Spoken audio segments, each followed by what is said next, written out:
नमस्कार प्यारे बच्चों। तो इस वीडियो में हम जैव प्रक्रम जो पार्ट छठा है आपका बायो का, ठीक है। तो इसके बारे में जो इम्पोर्टेंट क्वेश्चन हैं आपकी बुक के अंदर, जो मतलब पार्ट के बीच बीच में दिए रहते हैं क्वेश्चन, उनके बारे में पढ़ेंगे।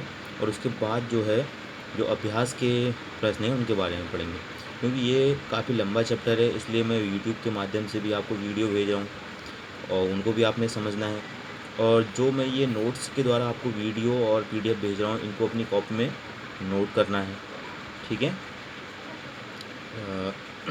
तो सबसे पहले जो इस पार्ट के अंदर अंदर जो इम्पोर्टेंट क्वेश्चन है परीक्षाओं की दृष्टि से, उन सभी को मैं आपको बताता हूँ और उनको आपने नोट करना है।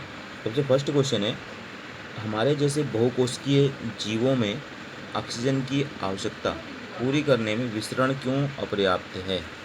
विसरण विसरण समझते हैं आप? जैसे कि हम किसी किशमिश को जो है पानी के अंदर डालते हैं, तो जो है उसके अंदर आप देखेंगे कुछ देर बाद वो किशमिश फूल जाती है। तो इस तरह से जो है उसके अंदर जल चले जाता है। क्या हमारी कोशिकाओं में इस तरह से बाहर से जल डालने पर हमारे शरीर के अंदर जल पहुंच पाएगा? तो वही बात यहाँ पर भी लागू होती है कि हमारे जैसे बहुकोशिकीय जीवधारियों में ऑक्सीजन की आवश्यकता की आपूर्ति सामान्य विसरण द्वारा नहीं हो सकती, क्योंकि शरीर की सभी कोशिकाएं और ऊतक वातावरण के सीधे संपर्क में नहीं रहते हैं। वातावरण जैसे कि एक कोशिकीय जीव होते हैं, उनका जो पोषण होता है जैसे अमीबा हो गया, और जो उनकी अन्य क्रियाएं होती हैं वो सीधे सीधे वातावरण के संपर्क में होती हैं, ठीक है। और जो मनुष्य होता है, मनुष्य के शरीर की सभी कोशिकाएं या जो सभी जटिल जीवधारी हैं, उनकी कोशिकाएं और ऊतक वातावरण के संपर्क में नहीं रहते। एक अनुमान के अनुसार फेफड़ों से पैर की उंगली तक विसरण द्वारा ऑक्सीजन अणु को पहुंचने में 3 वर्ष लग जाएंगे। हमारे शरीर में ऑक्सीजन की आपूर्ति हीमोग्लोबिन द्वारा होती है, ठीक है। तो इसलिए जो है सामान्य विसरण द्वारा बहुकोशिकीय जीवों में ऑक्सीजन का वितरण नहीं हो सकता। उसका वितरण किसके द्वारा होगा? फेफड़ों द्वारा होगा, ठीक है। फेफड़ों में जो हवा होगी उसका उसमें जो है जो रक्त होता है, रक्त में लाल रुधिर कणिकाएँ होती हैं, उसमें एक वर्णक पाया था हीमोग्लोबिन। तो वो जो है ऑक्सीजन को शरीर की प्रत्येक कोशिका तक ले जाने का कार्य करता है। तो इस तरह से जो है बहुकोशिकीय जीवों में ऑक्सीजन का वितरण होता है, ठीक। अब अगला क्वेश्चन देखेंगे, कोई वस्तु सजीव है, इसका निर्धारण करने के लिए हम किस मापदंड का उपयोग करेंगे, ठीक है।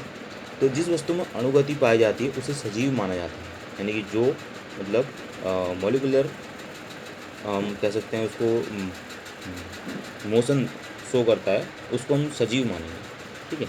अगला क्वेश्चन है, किसी जीव द्वारा किन कच्ची सामग्रियों का उपयोग किया जाता है, ठीक है। तो किसी जीव द्वारा कार्बन आधारित अणुओं का उपयोग कच्चे पदार्थों के रूप में किया जाता है, यानी कि चाहे वो CO2 हो या जितने भी जो हमारा जो मॉलिक्यूलर जो हमारा स्ट्रक्चर है किसी भी जीव का, वो इन 3 तत्वों पे डिपेंड करता है, CH और O, कार्बन, हाइड्रोजन और ऑक्सीजन। इनके द्वारा ही जो है मनुष्य का जीवन संभव है, ठीक है। अब अगला क्वेश्चन देखते हैं, जीवन के अनुरक्षण के लिए आप किन प्रक्रमों को आवश्यक मानेंगे, ठीक। तो जीवन के अनुरक्षण के लिए पोषण, श्वसन, परिवहन, उत्सर्जन, वृद्धि आदि क्रियाएं आवश्यक माने जाते हैं। जैसे कि मैं कुछ आपको चित्र भी भेजे थे, उनको भी आपने बनाना है, क्योंकि वो भी बहुत इंपॉर्टेंस है। वो चित्र बनाने के लिए भी आते हैं, नामांकित चित्र बनाने के लिए परीक्षाओं में, ठीक है। और इनके बारे में यूट्यूब में भेज रहा हूँ मैं, उनको भी देख करके आपने समझना है कि परिवहन तंत्र क्या है, श्वसन तंत्र क्या है, पाचन तंत्र क्या है, उत्सर्जन तंत्र क्या है करके, ठीक। एक छोटा सा नोट है यहाँ पे मैंने डाला है, एंजाइम। एंजाइम्स क्या होते हैं? सरल पदार्थों को तोड़ने हेतु जीव जैव उत्प्रेरक का उपयोग करते हैं, एक बायो कैटलिस्ट का उपयोग करते हैं, जिन्हें जो है एंजाइम कहा जाता है। तो एक छोटा सा नोट है बीच में, बस ऐसे ही डाला है बीच में। अब अगला क्वेश्चन आया इसमें 5वां, स्वपोषी और विषमपोषी पोषण में क्या अंतर है, ठीक है। स्वपोषी और विषमपोषी, स्वपोषी तो आप जानते हैं, जो जीवधारी सरल अकार्बनिक पदार्थों से कार्बनिक भोज्य पदार्थों का संश्लेषण स्वयं कर लेते हैं, स्वपोषी कहलाते हैं। और भोजन ग्रहण करने की इस प्रक्रिया को स्वपोषी पोषण कहा जाता है, ठीक, तो आप जानते हैं कौन होते हैं करके, हरे पौधे होते हैं, ठीक है, हरे पेड़ पौधे। और विषमपोषी जो जीवधारी सरल अकार्बनिक पदार्थों से कार्बनिक भोज्य पदार्थों का संश्लेषण नहीं कर पाते, विषमपोषी कहलाते हैं। ये अपना भोजन जीवधारियों से प्राप्त करते हैं या अन्य जो हरे पेड़ पौधे हैं उनसे प्राप्त करते हैं, तो ऐसे पोषण को विषमपोषी पोषण कहा जाएगा। ठीक है, पौधे CO2 और जल से पर्णहरित, यहाँ पर्णहरित लिखा था मैंने, समझ में नहीं आ रहा हो, पर्णहरित बोल दे रहा हूँ मैं, तथा सूर्य के प्रकाश की उपस्थिति में कार्बनिक भोजन का संश्लेषण करते हैं। ठीक है, आपने भी इसी तरह से लिखना है। और पोषण के आधार पर विषमपोषी शाकाहारी, मांसाहारी, परजीवी और मृतजीवी होते हैं। ठीक है, अब तीसरा अंतर है इसमें कि हरे पौधे तथा साइनोबैक्टीरिया तथा कुछ प्रकाश संश्लेषी जीवाणु स्वपोषी पोषण द्वारा भोजन ग्रहण करते हैं। ठीक है, और इस तरह से पॉइंट है कि समस्त प्राणी, कवक, जीवाणु, परजीवी, पौधे आदि में विषमपोषी पोषण पाया जाता है।